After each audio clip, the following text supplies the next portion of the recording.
Welcome to astrologymission.com। आज हम बात करेंगे शक्ति और शक्तिमान की, ब्रह्म और माया की। तो ये शक्ति और शक्तिमान से पृथक नहीं है, वैसे ही माया ब्रह्म से अलग नहीं है।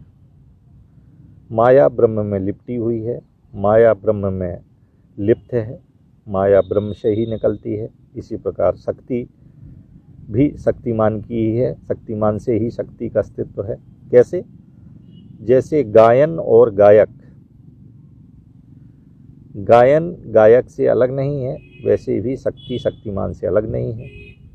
जैसे अग्नि की शक्ति है प्रकाश देना और जलाना, प्रकाश देना और जलाना ये अग्नि की शक्ति है।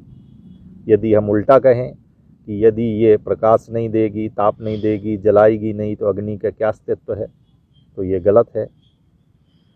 क्योंकि आश्रयदाता और आश्रित वस्तु में आश्रयदाता स्वाधीन है और आश्रित पराधीन है। इसी प्रकार ब्रह्म से जो लिपटी हुई माया शक्ति है, ब्रह्म की ही शक्ति है। ब्रह्म की इच्छा से वो संसार रचती है, संसार को चलाती है, संसार को मिटाती है, संसार के अंदर के जीवों का वो कर्मों का भोग कराती है। तो यहाँ एक भोक्ता है और एक भोग्य है। एको हम बहुश्यामी का जो सिद्धांत है, उसमें जब ब्रह्म एक से ज़्यादा होना चाहता है तो खुद से वो माया को अलग करता है और फिर माया के द्वारा इस संसार को वो रचता है और चलाता भी है।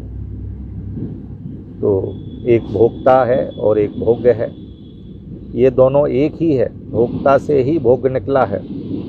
भोक्ता जब भोगने की इच्छा करता है तो अपने में से भोग वस्तु को अलग करता है।